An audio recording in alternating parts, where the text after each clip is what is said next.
Hello नमस्कार वणक्कम। मेरा नाम है सुधीर सहस्रनामन और आप देख रहे हैं सीबीएसई विद सुधीर। एनवायरनमेंट जो कि यूनिट 4 है, पूर्वी टेक्स्ट बुक क्लास 8 इंग्लिश का, उसका तीसरा चैप्टर है जिसका नाम है वेटिंग फॉर द रेन, यानी कि बारिश के लिए वेट करना, बारिश का इंतजार। ओके, वर्षा का इंतजार। और ये कहानी है एक किसान की जिसका नाम है वेलू। और इसमें सिर्फ दो पात्र हैं, वेलू और एक बूढ़ी औरत। तो उनके बीच में जो बातचीत होती है वो इस पर्टिकुलर कहानी का सार है, और इसका मुख्य संदेश इस कहानी का क्या है उसके बारे में आपको गौर करने की खास जरूरत है। तो मैं उम्मीद करता हूं आपके पास ये किताब है। इस किताब में से इस कहानी का एक्सप्लेनेशन वीडियो डिटेल में हिंदी में पढ़ेंगे। और अगर आपको क्वेश्चन बैंक चाहिए तो this is the question bank जिसको कि हम रिकमेंड कर रहे हैं। इसके सारे डिटेल्स आपको डिस्क्रिप्शन बॉक्स में मिल जाएंगे। और मेरा मानना यह है कि जितने भी क्वेश्चन बैंक्स अवेलेबल हैं मार्केट में, उसमें सबसे बेहतरीन और मोस्ट कॉम्प्रिहेंसिव क्वेश्चन बैंक सभी सब्जेक्ट्स के लिए ओसवाल बुक्स की है।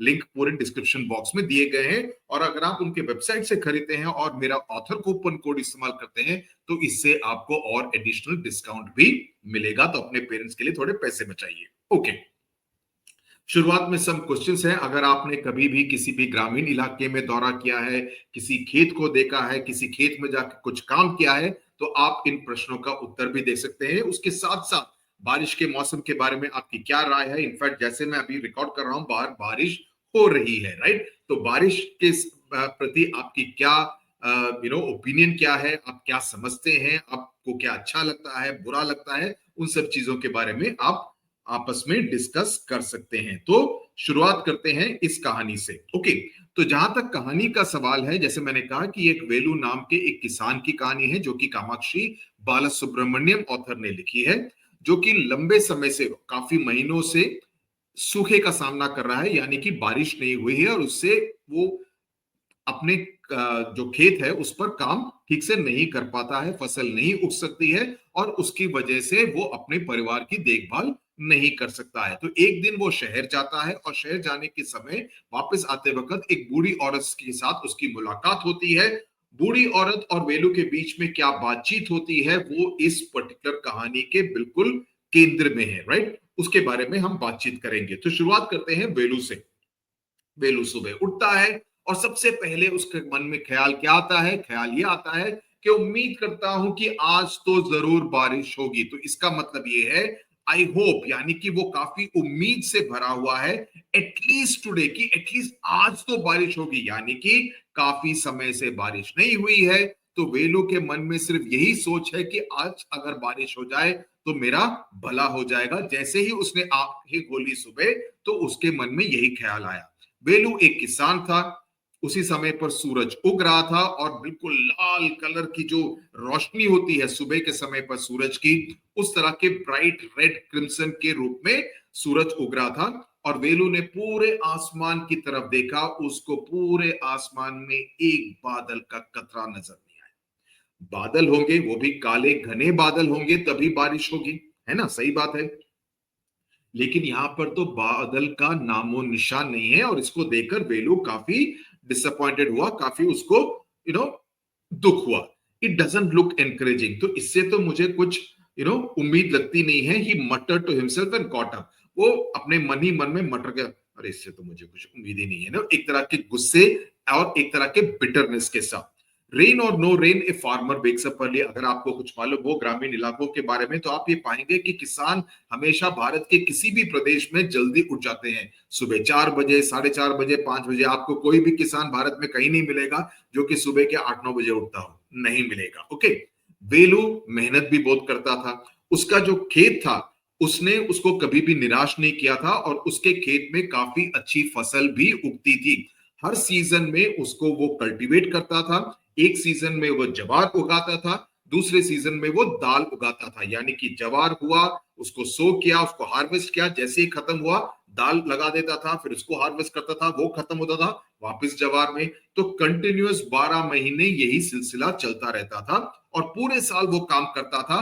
कभी भी इस बात पर उसने गौर नहीं किया कि उसको थोड़ा सा विश्राम करना चाहिए या छुट्टी ले लेनी चाहिए। और ये सिलसिला पिछले 6 साल से चल रहा था, जब से उसने अपना खेत खुद खरीदा। ओके, यहां तक की कहानी समझ में आ गई। तो ये सिलसिला था जहां तक वेलू का सवाल था। ओके, तो उसके बाद इस साल सिलसिला कुछ अलग था।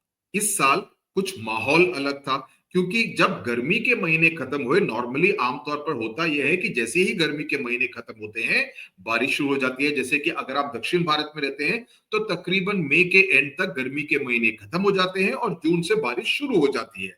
अगर आप उत्तर भारत की बात करें तो उत्तर भारत में जून तक गर्मी के महीने चलते हैं और जुलाई से बारिश शुरू हो जाती है। लेकिन यहां पर हुआ यह कि गर्मी के महीने खत्म हो गए, लेकिन बारिश का नामो निशान नहीं था। वेलू और उसके बाकी पड़ोसी वो भी किसान थे, वो इंतजार करते रहे और इंतजार किया दिनों का, हफ्तों का, महीनों का, लेकिन बारिश का नामो निशान नहीं था। तो इस वजह से उनमें काफी निराशा थी, वो काफी उदास थे, काफी डिजेक्टेड थे, क्योंकि उन सभी के खेत और खास तौर से हमारे मुख्य पात्र वेलू का खेत वो पूरी तरह से अनअटेंडेड थे, मतलब कि उन पर कोई भी काम नहीं हो रहा था। और चूंकि काम नहीं हो रहा था, चूंकि वहां पर बारिश नहीं हो रही थी, चूंकि खेतों को पानी नहीं मिल रहा था, तो खेत पूरी तरह से सूख गए थे। तो जब सूख जाते हैं, मुझे नहीं मालूम कि आपने कभी देखा है या नहीं, या शायद तस्वीरों में देखा होगा, तो वो जो धरती होती है जब पूरी तरह से सूख जाती है, वो क्रैक हो जाती है। तो ऐसा लगता है कि ये पूरा एक केक है और वो पूरी तरह से क्रैक हो गई है, जिस तरह से आपको इस तस्वीर में दिखाई पड़ेगा। वो पूरी तरह से सख्त हो जाती है, यानी कि हार्डन्ड हो जाती है, फिर क्रस्टेड हो जाती है, मतलब कि एक ऊपर की जो परत है वो बिल्कुल हार्ड हो जाती है, सख्त हो जाती है, और फिर उसके बाद वो क्रैक हो जाती है। और ये जो बैरन लैंड है, यानी कि वो लैंड जिस पर बिल्कुल भी पानी नहीं है, पूरी तरह से सूखा पड़ा है, वो बिल्कुल उदास लग रही थी। फॉरलॉर्न का मतलब है बिल्कुल ही उदास लग रही थी। तो एक तरह से जो लैंड है, यानी कि जो धरती माँ है, यानी कि जो भूमि है, उसको पर्सोनिफाई किया गया है एज ए ह्यूमन बीइंग, कि धरती भी उदास लग रही थी, क्योंकि वो पूरी तरह से सूखी थी। अगर आपको प्यास लगी है और आपको पानी नहीं मिल रहा है, तो आप कैसा फील करेंगे? उदास फील करेंगे, राइट? उसी तरह से धरती भी उदास थी, और जितने भी किसान जो कि उस धरती पर काम करना चाहते थे, वो भी उम्मीद से बैठे थे कि शायद किसी दिन जल्दी से बारिश हो जाएगी, ताकि हम खेती का काम फिर से शुरू कर सके। और हर दिन वो यही उम्मीद करते थे कि बारिश आएगी, जैसे कि वेलू। अब उनमें से एक किसान ने कहा कि हम जाके किसी ज्योतिषी से बात करते हैं, क्योंकि ज्योतिषी हमें ये बता पाएंगे कि बारिश कब होगी। कि ऊपर जो इंद्र देवता है, जो भगवान, जो बारिश के देवता माने जाते हैं, उनको कैसे प्रसन्न किया जा सकता है, ताकि वो प्रसन्नता के साथ हमारी धरती पर बारिश को भेजे। लेकिन वेलू थोड़ा सा साइंटिफिक बेंट ऑफ माइंड का था, वो इस बात से सहमत नहीं हुआ। उसने कहा कि बारिश तो हर साल आती थी, बिना ज्योतिषी से कंसल्ट किए, ज्योतिषी से कभी भी बातचीत या डिस्कस करने की आवश्यकता इतने सालों में नहीं पड़ी, एटलीस्ट 6 सालों में नहीं पड़ी, तो इस साल करने की क्या जरूरत है? तो मुझे नहीं लगता है कि ज्योतिषी से काम बात करके उससे कुछ लाभ होगा या उससे कुछ फायदा होगा या उससे बारिश आएगी। तो उसने क्या किया, वेलू ने क्या किया कि वो मौसम विभाग के कार्यालय में चला गया, उनके दफ्तर में चला गया, तो वहां पर बातचीत करने के लिए कि उनको तो मालूम होगा, क्योंकि मौसम विभाग का ये बेसिक काम है कि इस बात की प्रिडिक्शन करे, इस बात का अनुमान लगाए कि कब तक बारिश आएगी, किस तरह का मौसम होगा। लेकिन हुआ ये, अचंभे की बात ये थी कि जब वो मौसम विभाग के वहां के ऑफिशियल से, वहां के जो अफसर थे उनसे मिलने के लिए गया, उन्होंने भी कहा हमें भी नहीं मालूम भाई कि बारिश कब होगी। ओके, उनको बिल्कुल पता नहीं था। उन्होंने कहा they could not really tell him when the sky would gather clouds and bring rain, कि कब बादल आएंगे, कब बारिश गिरेगी धरती पर। We are at a loss ourselves। अब यहां पर इस तरह का आप एक फ्रेज पढ़ते हैं तो आप लगेंगे ओ शायद उनके कुछ पैसे खो गए होंगे। जी नहीं, ये एक मुहावरा है जिसको कि इंग्लिश में कहते हैं idiom, IDIOM। Okay, EDM, EDM का मतलब होता है, इनफैक्ट उसके ऊपर भी मैंने 1-2 वीडियोस किए हैं इस चैनल पे, please go and have a look, कुछ नॉर्मल पॉपुलर ईडीएम्स के बारे में। तो इस मुहावरे का मतलब है we are at a loss ourselves, मतलब हमको खुद समझ में नहीं आ रहा है, राइट? क्योंकि जो वातावरण में जो कंडीशंस होती हैं जिससे कि बारिश हो, वो बिल्कुल उसके अनुरूप है कि बारिश होनी चाहिए, लेकिन even though the conditions are favourable, हालांकि पूरा जो कंडीशंस हैं वो इसके अनुकूल है कि बारिश होनी चाहिए, उसके बावजूद बारिश नहीं हो रही है, और ये काफी अचंभे वाली बात है, ये काफी आश्चर्य देने वाली बात है, वेरी ऑड। ओके, तो ये कहते हैं वहां के अफसर। अब Velu was also at a loss, अब वेलू को भी कुछ समझ में नहीं आया। वो वापस अपने गांव की तरफ चल गया, टायर्ड यानी कि थका हुआ, डिजेक्टेड मतलब कि उदास, और काफी डिसअपॉइंटेड कि देखो भाई कुछ काम नहीं हो रहा। ज्योतिषी से तो उसको मिलने की इच्छा नहीं थी, अब मौसम विभाग के अफसरों ने भी कह दिया हमें नहीं मालूम है, राइट। उसको प्यास लगी थी, और जितनी भी धूल थी, क्योंकि गर्मी के महीनों में क्योंकि अगर बारिश गिरे तो एक तरह से जो मिट्टी होती है वो थम जाती है, राइट, ऊपर मिट्टी उड़ती नहीं है। लेकिन जब बिल्कुल ड्राई होती है तो मिट्टी हर जगह उड़ती है, तो उससे उसको खांसी हुई, छींक आई, तो उसने सोचा कि मैं थोड़ी देर के लिए विश्राम कर लेता हूं। ये इंपॉर्टेंट बात है कि वो थक गया था, उसको विश्राम करना था। इस बात को जरा नोट कर लीजिए, क्योंकि इसका connection directly second part of the story के साथ है। उसने वहां एक बड़ा पेड़ देखा, उसकी छाया उसको अच्छी लगी, और जैसे ही बैठ गया उसने देखा कि एक वृद्ध महिला भी वहां पर बैठी थी, वो भी उसी तरह से उसकी छाया में, उस पेड़ की छाया में वहां बैठी थी। तो ये इसके बाद आप रिकॉल कोशिश कर लीजिए, उसमें कुछ खास नहीं है। हम सेकेंड पार्ट में सीधा चलते हैं। उसकी जो त्वचा थी, उनकी जो स्किन थी, ओके, वो काफी रिंकल थी क्योंकि उनकी उम्र हो गई थी, लेकिन उनके आंखों में एक चमक थी और वो मुस्कुरा रही थी। उन्होंने वेलू की तरफ देखा और मुस्कुराते हुए कहा, मुस्कुराते उनको उसको देखकर मुस्कुराने लगी।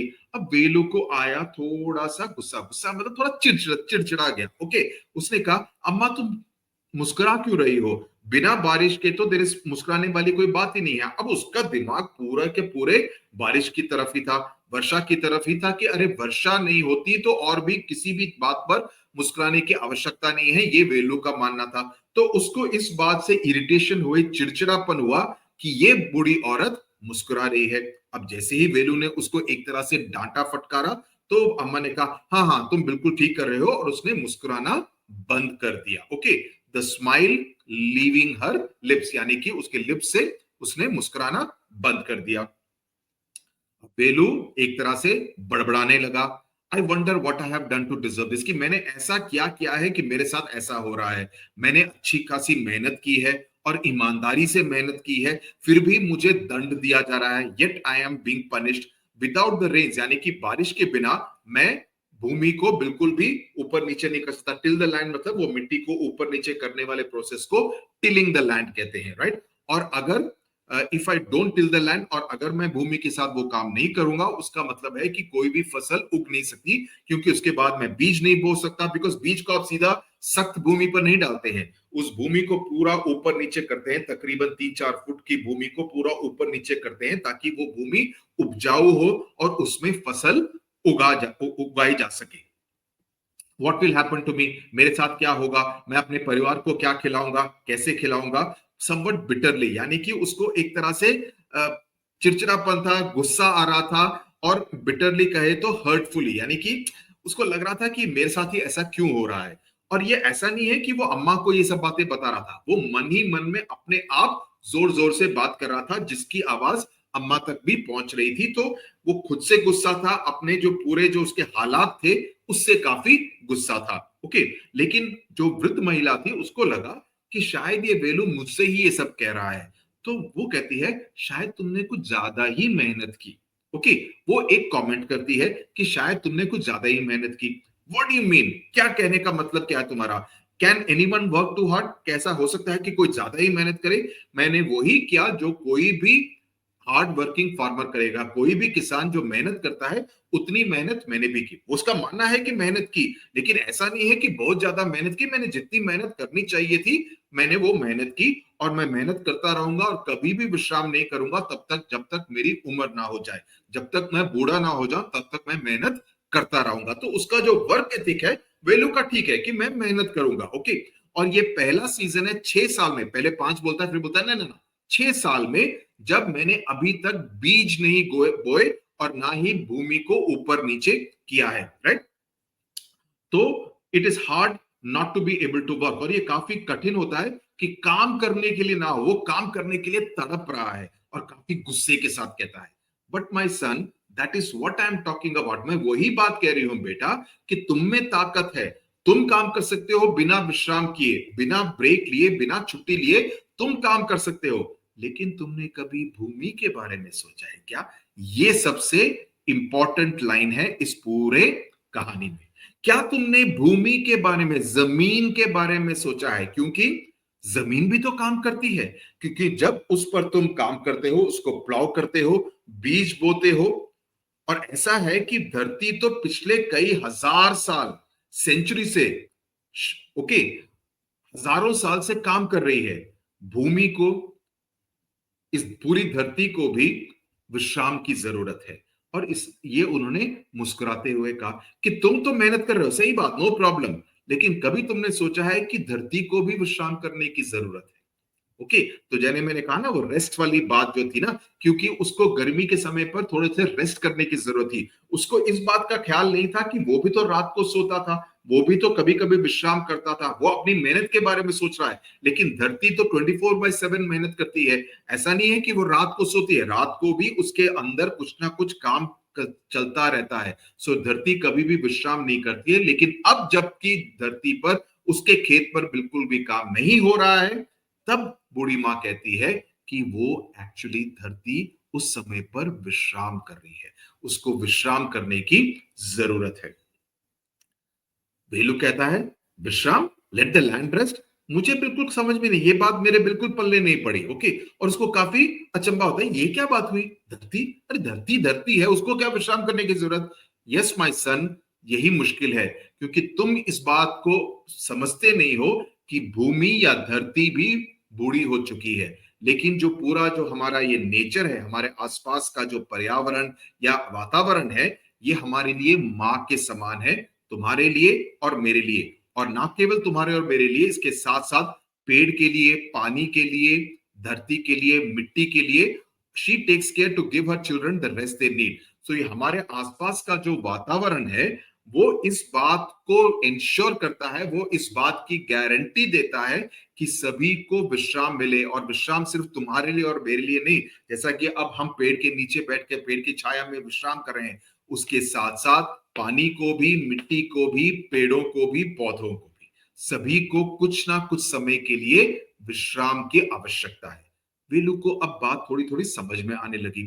तो माँ कहती, बूढ़ी औरत कहती है कि when the rains don't come, कि जब बारिश नहीं होती है तुम उदास हो जाते हो, लेकिन उस समय पर भूमि अकेली पड़ जाती है, उस पर कुछ काम नहीं चल रहा है, अनडिस्टर्ब रहती है, यानी कि उसको कोई डिस्टर्ब नहीं कर रहा है, वो सिर्फ आसमान की तरफ देखती रहती है और आराम कर रही है, रेस्ट कर रही है। Right, so these lines are important. किसी भी उत्तर में इन शब्दों का इस्तेमाल करने की आवश्यकता है। Undisturbed, left alone, staring at the sky, resting. Okay, इन शब्दों का आप इस्तेमाल कीजिए। लेकिन जब बारिश होगी, वो अगेन एक्शन में आ जाएगी। ओके, बिकॉज अब काम करने का समय आ गया है। Right, and it will be refresh and ready for your crop, कि तुम जो वहां पर बीज बोगे, हल चलाओगे और मिट्टी को ऊपर नीचे करोगे, पूरी तरह से उसको रेडी करोगे फसल को उगने के लिए, तब वो तैयार हो जाएगी और वो तुम्हारा साथ देगी, जैसे कि साथ उसने पिछले 6 साल से दिया है। ओके, तो गो होम, अभी घर जाओ। पूरे वातावरण को, यानी कि नेचर को कुछ चीजें मालूम है, अभी तुम जाओ। थिंग और टू का मतलब है उसको कुछ चीजें मालूम है। तो ऐसा नहीं है कि दो चीजें ही मालूम है, कुछ चीजों के बारे में नेचर को पूरी तरह से जानकारी रहती है। और वो चली गई। ओके, थोड़ी देर बाद वेलू भी चला गया। उसने अपनी भूमि के बारे में, खेत के बारे में सोचा। ओके, और अगर उस बूढ़ी औरत का विश्वास करना हो तो उसको लगा कि हाँ, इस समय पर शायद वो आराम से सांस ले रही है, peacefully taking a break from the constant ceaseless year round cultivation. Ceaseless का मतलब होता है continuous, okay, without any break. जैसे मैंने कहा, जवार, फिर उसको हार्वेस्ट करता है, दाल उगाता है, हार्वेस्ट करता है, वापस जवार हार्वेस्ट करता है, फिर दाल उगाता है, हार्वेस्ट करता है। यानी कि कंटिन्यूस सिलसिला चलता रहता है, बिना किसी ब्रेक के, बिना किसी आराम के, बिना किसी विश्राम के। राइट, उसको सीसलेस कहते हैं। Right, perhaps she is right, शायद वो ठीक ही कहती थी। और जैसे ही वो गांव पहुंचा, ठंडी हवा चल रही थी, तो उसको लगा कि थोड़ा मौसम बदल रहा है, और उसको अपने कंधे पर एक ड्रॉप ऑफ वाटर मिला। तो उसने ऊपर देखा, तो उसको उसको देखा कि बादल, एक तरह से काले काले बादल असेंबल हुए हैं। तो उसको लगा कि अभी अंधेरा हो गया है, अभी बादल गरजेंगे, बिजली चमकेगी और बारिश, स्वीट फ्रेग्रेंट, फ्रेग्रेंट मतलब जो स्मेल आती है ना, द फर्स्ट रेन की जो पेट्रीचोर की जो स्मेल आती है वो आएगी। और वेलू भागा, खुश था, हंसता हुआ घर पहुंच गया क्योंकि अभी बारिश होने वाली थी। फॉलोइंग एक पर्टिकुलर शब्द है जिसका कि आपको समझने की जरूरत है, हालांकि इसको हम ज्योग्राफी में भी पढ़ते हैं। फॉलोइंग का मतलब है जमीन का एक सीजन के लिए आराम देना ताकि मिट्टी खुद ब खुद एक तरह से ठीक हो सके। तो पाठ में यह सुझाव दिया गया है कि मिट्टी को थोड़ा सा फॉलोइंग के तरीके से एक तरह से विश्राम देने की भी जरूरत है ताकि वो पूरी तरह से विश्राम होने के बाद फिर से हेल्दी होके वापस खेतों में क्रॉप्स के लिए रेडी हो जाए। तो ये कहानी थी। मैं उम्मीद करता हूं कि आपको ये कहानी पूरी तरह से समझ में आ गई। इसका जो मैसेज था वो भी पूरी तरह से समझ में आ गया कि सभी को थोड़े ना थोड़े समय के लिए विश्राम करने की जरूरत है। जैसे कि हम रात को 7-8 घंटे सोते हैं, कभी कभी विश्राम करते हैं, अगर हमने 3 घंटे पढ़ लिया तो आधा घंटा विश्राम करते हैं। उसी तरह से भूमि को भी विश्राम की जरूरत है ताकि तभी वो पूरी तरह से फसलों के लिए तैयार हो पाएगी। Okay, tata bye bye, thank you very much. मैं इसके ऊपर एक टेस्ट पेपर बाद में बनाऊंगा, लेकिन पहले सारे चैप्टर्स को एक साथ वीडियो रिकॉर्ड कर लेता हूं। Thank you very much, tata bye bye. Share the video and subscribe to CBSE विश्वविद्यालय।